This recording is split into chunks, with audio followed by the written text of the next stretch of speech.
Welcome to American Education FM, everybody. I'm Dr. Sean Brooks. Okay, I want to do a follow-up from last week's three-part series on the Marxist infiltration in K-12 schools. And this comes again from Vanessa Hurst. She shot me an email along with a 84-page document through Google Docs here that highlights the Nelson County City Schools plan of attack, so to speak. They're calling it their priority planning, a community-centered school district, emphasis on the word community and commune. But I've gone through the document, and it's pretty interesting. Here's kind of the big picture with this. If a school district has to create an 84-page document filled with their words and propaganda in order to sell what it is that they're doing, that right there is a huge problem. Because you shouldn't have to sell the acquisition of knowledge. See, this has nothing to do with actual knowledge acquisition, what they're doing here. This has to do with selling propaganda and trying to convince people, again, that where they live needs to be more of a commune. And I don't mean that as a joke. They use the word community so much that I can't help but think of Rush Limbaugh when he said the root word of community is commune. And then the imagery that they use through this particular document makes it look like it's a cult. It makes it look like it's a commune. It's different homes, all sort of stuck together like little wood homes, old-time wood homes all together, and then buildings that look like prisons, all sort of in the same area, sort of closed off. It's very disturbing. And then the more and more you read throughout this document, they are flat out crushing the individual thinker and the individual human being. They are not interested in students or teachers being individuals. So much so, in fact, I want to show you, or read rather, a couple of these pages. Page 17 of this document states at the very top, Student Leadership Profile, a Community-Centered Schools. What will the future demand? It says, by August of 2019, the Nelson County Schools, in partnership with the community, will share a powerful student leadership profile vision for all students. So again, you have government shaping the future of the individual. Not the individual shaping the future for themselves, but government doing that, and in particular, the school doing that for the child, and essentially doing it again for the family. It says, inspired students that are socially and emotionally engaged and healthy. So the government decides that for them. It says early college and career experiences to support successful transitions for all students. It says all high school graduates will experience work-based learning experiences by August 2020 and community partnership and mentorship for all schools and students. And then page 18 is just as alarming, and it says this, quote, the Nelson County Pride Pyramid outlines core experiences for Nelson County students in alignment with the core Pride values. These experiences develop a future-ready student that is highly employable within our local, state, and national workforce. And then it continues on by saying this on the very next page. By August of 2020, every student in grades 6 through 12 will be a part of a student organization and/or athletic team. This level of leadership and engagement will provide a social and emotional foundation for students across NCS to grow and create the future together. Here's what this means.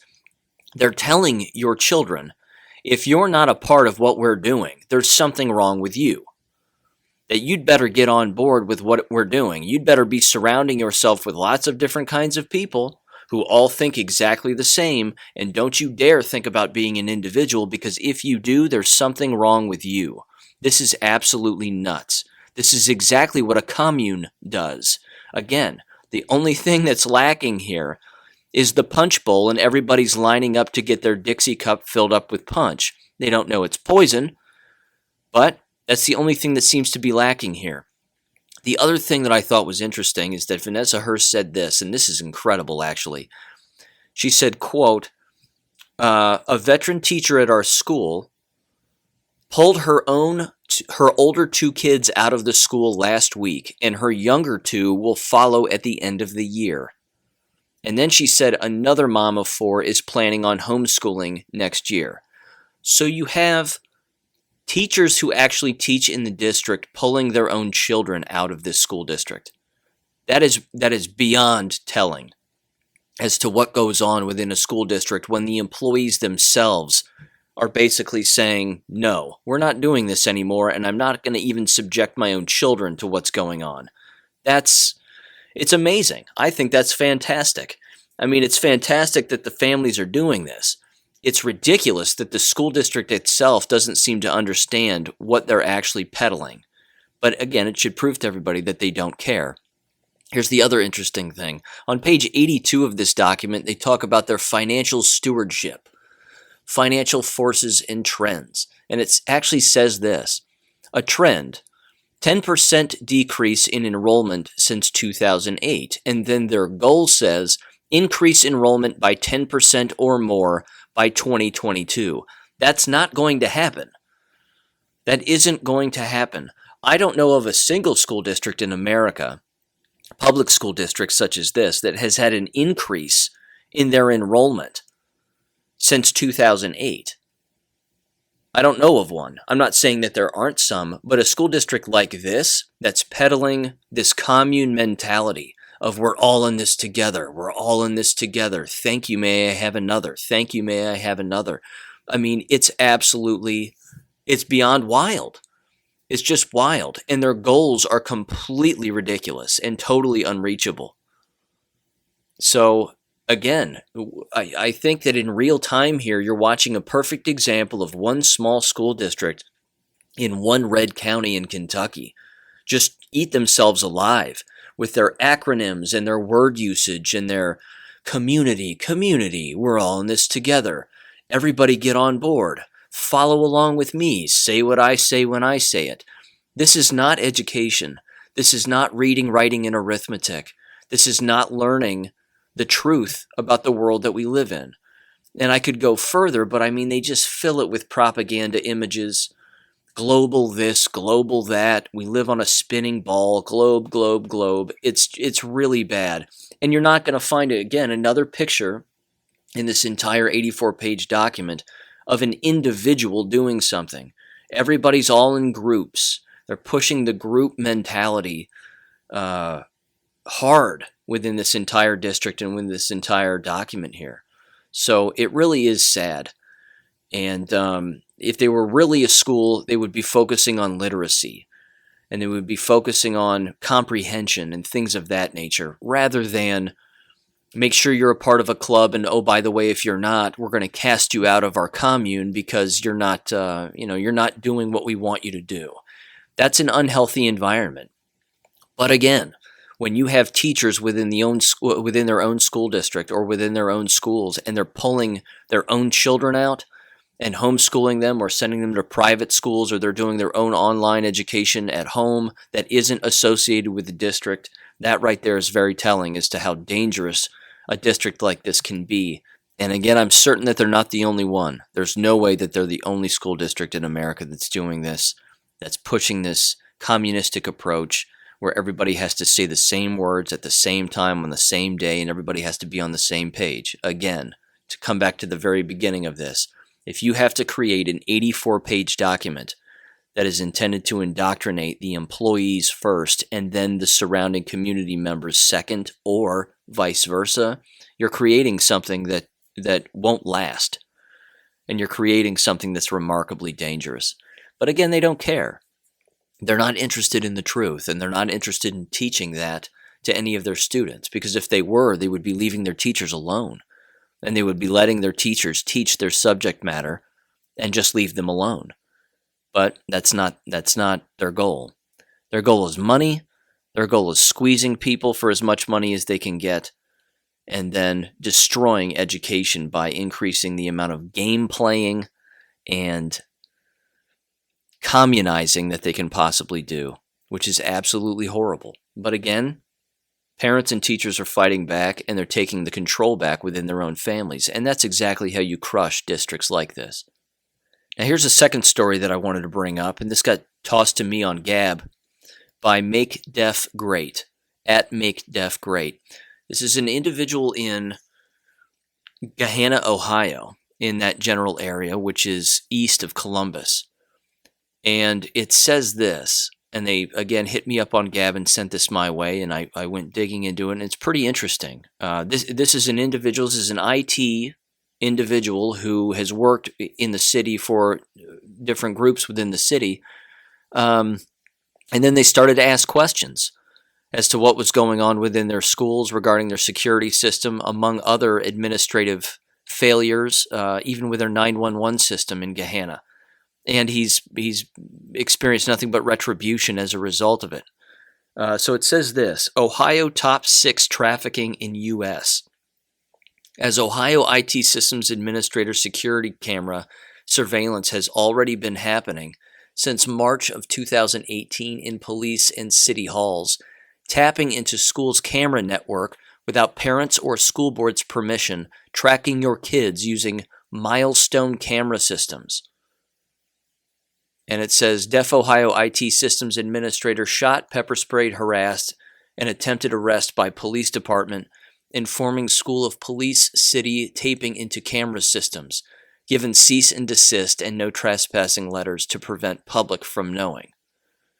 And then he's got, of course, a couple of websites here, which I'll dive over to. One of them is makeohiogreat.com, and I'm going to play this quick little audio, and this is him describing how he's been retaliated against as a result of figuring out that the city council itself wanted him to set up the security system within their high school and then surveil their students without the knowledge of the people working within the building or the school board itself.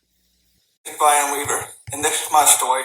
I was born 3 months premature at 2 pounds and wear hearing aids in both ears due to my disability of hard of hearing.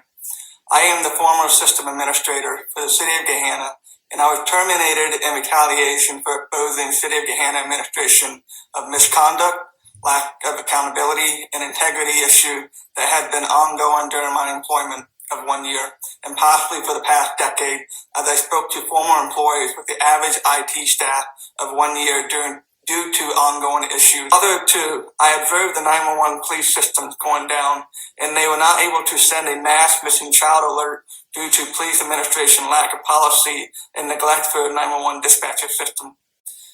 I've inquired of several policies during my employment, such as they wanted me to install the new security camera system. They wanted to view high school live and previous recordings. I inquired if the school board or parents were aware of the police department tapping into the high school. After inquiring, I was excluded from the police security camera meeting in 2018. As of date, I still have not received any of the policies I've inquired during my employment, such as unannounced monthly generator testing, security cameras permission with the high school, and city requests for IT department work order policies. Also, ongoing lack of policies taking down 911 dispatch and police system with spilling of drinks on 911 system, and ongoing neglect of pit and toolboxes and 2-ton jacks on top of computer equipment and exposed battery terminals and police cruisers, causing corruption and safety hazards. These ongoing misconduct of 911 dispatchers and police department system has caused frequent outages and corruption of police reports affecting public safety services that are not fully recoverable. So it's just incredible. You have an entire school system, school board, high school that apparently doesn't know, or does know and doesn't care, that City Hall wanted access to the security cameras to surveil students and staff members on a constant day in and day out basis without the knowledge of even the parents, the people who are on camera, etc., etc. So, wow. I mean, again, if this is happening in just one town, it's not the only town where it's happening. And why would they want that? Why is it that they would want to surveil minors on camera on a day in and day out basis? It raises serious security questions. So ultimately, the battle here is the battle for the safety of your children, 100%. It seems to always be the case, but when your tax dollars are going to individuals and entities within your town or city, and those people are supposed to be protecting children, when in fact, they're certainly doing things that are very suspicious, highly suspect, and not taking everybody's safety and security into account, then what does that mean? What does that mean they're actually doing? So again, when people get fired for asking questions, that's awfully telling of the environment in which that individual is working in and what they actually have planned and what they're actually doing behind the scenes. Thank you for listening to American Education FM. Make sure and check out AmericanEducationFM.com for more information. Take care and God bless.